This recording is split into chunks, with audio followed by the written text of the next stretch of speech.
どうも、アクアリウムガジェット大好きカプラです。おはようございます。皆さん、スポットライトは好きですか？水の中に揺らぎや太陽光を作れるライト、好きな方多いですよね。ただ、めちゃめちゃ使うの難しいんですよ。設置する高さが5センチ変わるだけで、植物に当たる光の強さってかなり変わるんですよね。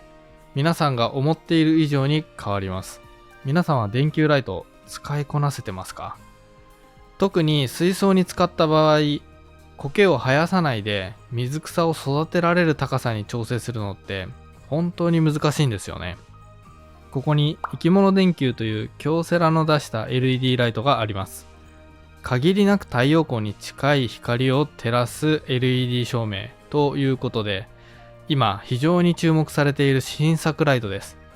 観葉植物界隈や水草や魚を育てるアクアリウム界隈で太陽光を愛するユーザーに特に人気があります。もうすでに持ってらっしゃる方いらっしゃるんじゃないでしょうか。3色展開されていて RA97 といった太陽光の RA100 にとても近いライトです。23W の2000ルーメン程度のパワーを持っていて、植物を育成するには十分なスペックが備わってます。照射角34度ということで、水中で使うとギラギラと水面の揺らぎが水槽内に広がります。全国のサンゴを育てている水族館でも使用されているということです。植物だけでなく魚などの生態にもいい影響があるということです。ですが、どんなに生態や植物にとっていい波長を持っていても、強さが強すぎては逆効果です。スポットライトは照射する距離が最も大事になります。これはハス38やコスモ、つくよみ、GL シリーズのような植物育成用スポットライトでも同じことが言えます。うまく使えなければ、この定価17,600円のライトはそれこそ宝の持ち腐れになってしまいます。さて、今回は家での使用ということで、このライトを実際に水槽や観葉植物向けに使うなら、どの程度の距離を離して使うのが妥当なのか、もし私が観葉植物に使うなら、また水槽を放置管理する観点で使うなら、どんな距離で吊り下げて使うのか調べていきたいと思います。改めまして、いつもご視聴ありがとうございます。カプラです。このチャンネルでは忙しい人でも楽して綺麗な水槽を長期維持することをテーマに動画を作ってます。ぜひチャンネル登録していただいて、少しでもお忙しい皆さんの参考になればと思います。はい、こちら京セラセラフィック生き物電球でございます。今日はこのライトをどう扱ったらいいのか、私なりの目線で、そしてこの実績のある測定器で検証していきます。ただこの動画は生き物電球を持ってない方も参考になると思います。生き物電球の公表されている明るさを示すルーメン値というのがあるんですが、その値と他のアマテラスとかハスなんちゃらとかと比べてみてください。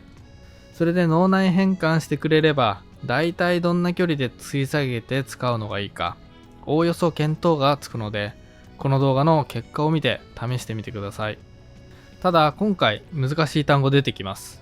でもこの動画では、このライトを使うなら何センチ離せばこういった使い方ができるよという言い方で表現させていただきます。PPFD やらなんちゃらっていう単語が出てきますが、本当にマニアックなんですよ。知ったところでもっと難しい世界が広がってるんですよね。植物だけじゃなくてライトの基礎構造、発光の基準にも話は広がるものなんで、意識しなくていいと思います。光合成効率とか波長による光の透過度、緑の波長が光合成には不要って言われているけど、実際には水草の葉っぱを通り越して根元の方の葉に影響があるとか、そういった細かいことは一切気にせず、単純にこのライトをどのくらいの距離で使うとどんなパワーで照射できるのかっていうのに注目してください。これから電球タイプのライトを検討する方は参考にしてください。実はこの動画出すのちょっと迷いました。限定公開でメンバー限定にしようかなと思ったくらいなんですよね。理由は2つあって、1つは自分が普段使っていないライトやアクアリウム機材を測定値とかスペックで検証して、それを動画にして公開するのがあんまり好きじゃないんですよね。私が心からこれはいいと思ったものを紹介したいというのが本音なんですよね。チャンネルにレビューの依頼とか結構来るんですよ。全部断ってるんですよね。だいたいどの製品も半年から長いもので3年くらい使って自己評価するんで、ファーストインプレッション的なレビュー動画ってあんまり扱わないようにしてるんですよ。人間も初対面の印象と実際にお付き合い始めてからの印象って180度変わったりするじゃないですか。ましてや結婚なんて言ったらもうガラッとね、イメージが変わったりすることもあります。ですからいい意味でも悪い意味でもイメージって変わりますよね。ほとんどの人はファーストインプレッションの動画しか見てくれないので、その後の経過が本当は大事なんですけど、そこを皆さんに伝えられないから、あまりファーストインプレッション動画は出さないようにしています。これが動画を出そうかどうか迷っていた理由の一つです。もう一つが調光できないライト。これの扱いが本当に難しいことを知っているので、あんまり紹介したくないっていうのがあります。初心者の方が選ぶってなった時に、調光でめちゃくちゃ迷宮入りになる可能性があるのが調光できないライトの落とし穴なんですよね。高さ5センチ変えるだけでガラッと変わるんですよ。高さ10センチも20センチも上げちゃったら、もうそれこそ別物のライトなんですよ。だから高さを変えて感覚で調光できる人、私個人的にマジで尊敬してるんですよね。本当に難しいんですよ。スポットライトを使って水草育成してる方、本当に尊敬してます。観葉植物の育成で話をすると、植物はある程度光量に対して適応能力が結構広いんで、ストライクとかボールまでいけるっていうのが観葉植物の感覚です。そのおかげで大外しすることは少ないんですが、水中だとボール球投げると苔で掃除が大変になったり、極端に水草の成長が悪くなったりするんですよね。大外しが出やすいんですよ。なので高さを変えて調光する必要があるライトはちょっと難しいんですよね。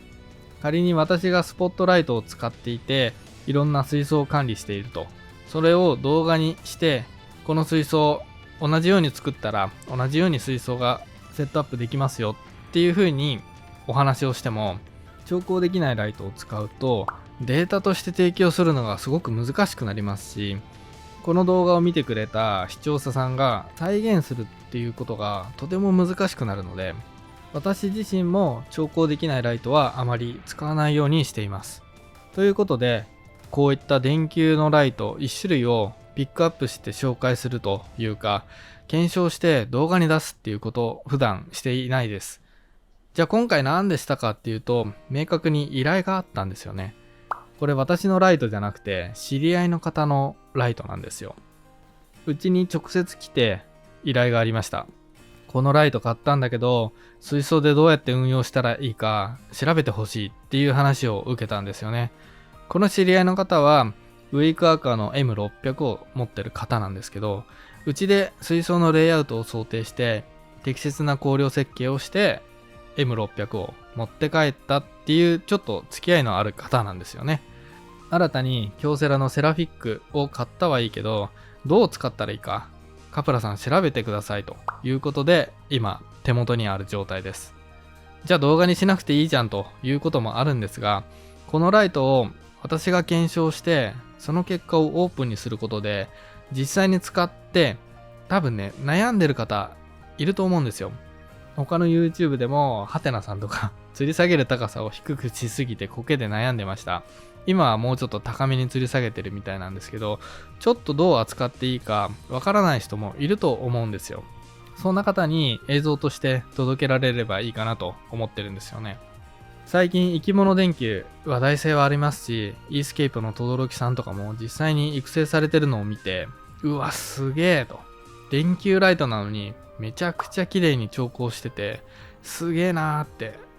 水草綺麗に育ってるなーって思って見てたんですけど、個人的にこのライト興味はあったんですよ。私アクアリウム機材大好きなので、ライトで言えば光量とか PPFD とか検証するの本当に好きなんですよ。なのでこの場にこの京セラのセラフィックがあること、ぶっちゃけ嬉しいんですよね。ただ私は持ってないですけどね。調光で高さとかいろいろ考えて、水草の様子見て数週間おきにライトをこう上下させるっていう作業がとてもめんどくさいのでやらないんですけど、ただここにあるなら検証をやるしかないっしょということでやっていきます。ファーストインプレッション、電気をつけてみたらこのライトめちゃくちゃに明るいですね。光合成功率云々は別としてかなり明るいなと思いました。感覚的にこのライト、電気のダクトレールにつけて壁を照らすとか、それこそ部屋の一角を照らすような使い道なんじゃないかなと思ったのが私の最初の感想です。これ水槽で使ったら相当じゃじゃ馬なんじゃないかなとは思ったんですけど、あんまり言うとメーカーの意図している使い方や効果とは違う所見になってきてしまうので、これやるとね、ただ単に迷惑をかけるだけということになるんで言わないようにしますが、とりあえず今日はしっかりとこのライトを妥当な光量で水草育成とか観葉植物を育成するには、対象物からどの程度距離を離して使えば使いこなせるんじゃないかなという私の所見を実測データをもとに公開させていただきます。このデータをどう扱うかは皆さん次第というわけです。そして私ならこう使うというのを話させていただきます。今回測定に使うのはもちろん農業分野でも専門家が使われている特別な測定器です。これを現場で育成効率とかその育成値の性能、性質を調べるのに使ったりする機械なんですけど、何十万もします。私ライトに関してはマジでガチ勢なんで、調べるときには徹底的にやってます。PPFD も数値だけじゃなくて波長も大事なんですよ。青と緑と赤、それと他の波長の比率ね、これも大事になってきます。どんな光の性質を持っているのか、ライトで言うと同じ出力、それこそ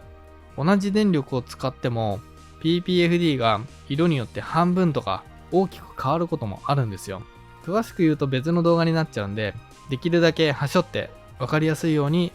表面だけ、触りの部分だけ説明するので、さらっと簡単に実験を解説していきます。前提が長かったんですけどやっていきます。ここまでちゃんと見てくれた方ありがとうございます。見てない方、なぜ私がこの検証をしてそれを動画にしているのかをここまでのチャプターで説明していますので、飛ばしてきた方ぜひ見てください。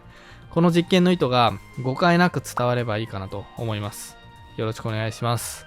さて、実験方法は2つです。この実験方法が一番大切です。一つは陸上の簡易試験ですね。もう一つは水中での試験です。陸上試験では PPFD が30、PPFD が100、PPFD が200になる照射距離を測ります。スポットライトは光が当然拡散しますので、光の許容量を 70% として、その照射範囲が中心から何センチか調べます。PPFD30 が陰性水草、PPFD100 がベゴニアとかそこいらを育てるのに必要な光量なので、この値に設定しました。PPFD200 は強い光量が必要な草に使います。水中試験では30センチの水槽を使います。もちろん水を張った状態で測定します。60センチ水槽で測定しない理由は、スポットライトの使い道はほとんどの場合、大きな水槽を一灯で照らすのではなく、スポット的に足りない部分に光を当てるという使い方をされる場合が多いので、照射範囲を30センチに限定しました。測定も楽ですからね。60センチ水槽で測定するなら、メンバー限定にすると思います。水深10センチの位置で PPFD30、PPFD100、PPFD200 になる照射距離を水面からの高さで調べます。PPFD30 が陰性水草、ppfd100 から70くらいが有形層を私のようにゆっくり育てる人向け、ppfd200 は 2HR 管理のようなとても高い CO2、とても高い栄養の高循環水槽でガンガン水草を育てる人向けの香料として意識しました。ppfd150 をデータとして測定しない理由は、電球ライトは高さを少しでも変えるとものすごく測定値が変わるものなので、実用的ではないデータなので大きく変えて200に設定しました。水槽の上部は3センチ開けて、そこから水深10センチの距離で測定します。30センチキューブ水槽で水草育成する場合、ソイルを敷いて水草を植えた時に、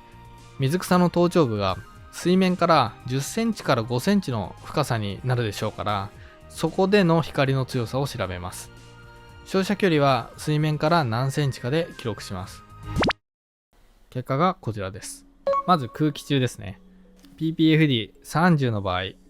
照射距離150センチでした。中心から 70% の強さの許容量は40センチでした。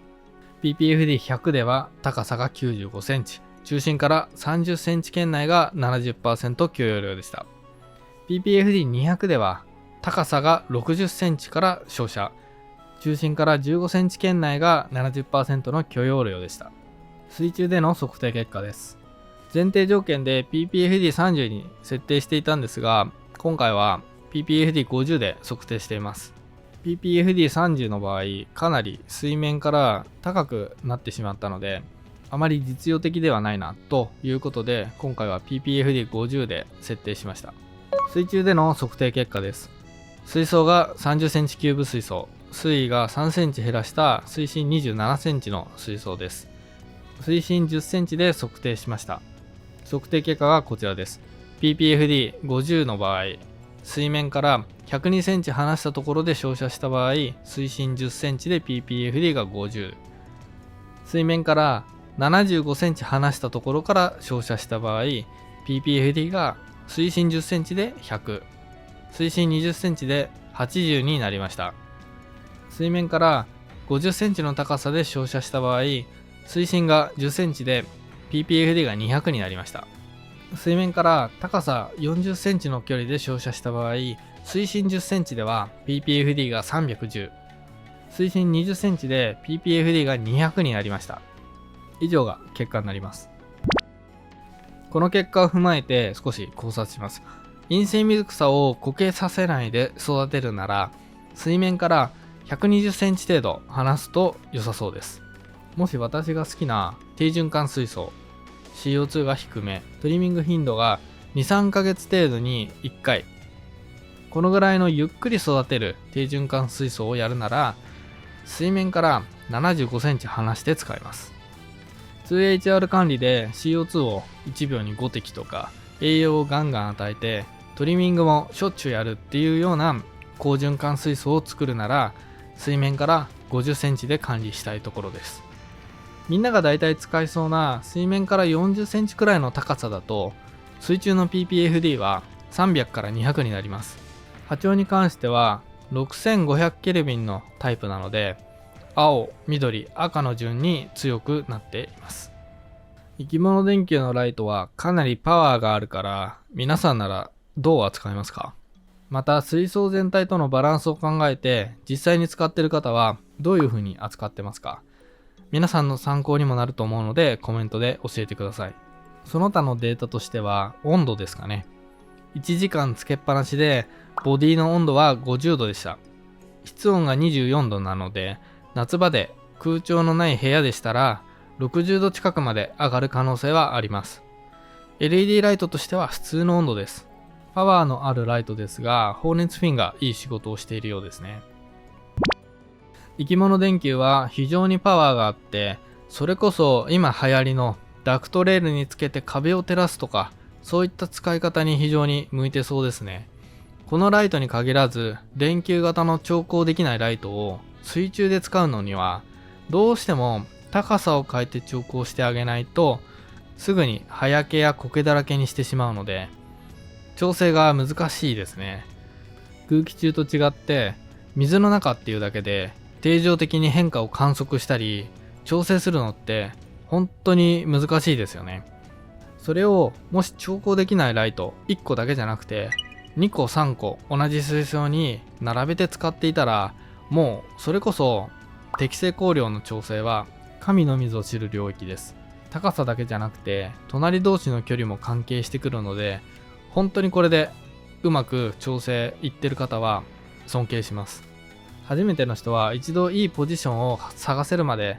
とても苦労するかもしれません。高さをちょっと変えるだけでこれだけ照射能力に差が出るということを持ち帰っていただいて、自分のライトの使用環境の参考にしていただければいいなと思います。私は調光できるライトを使ってます。アプリで調光できるスポットライトというのも使ってます。高さは固定してパワーだけ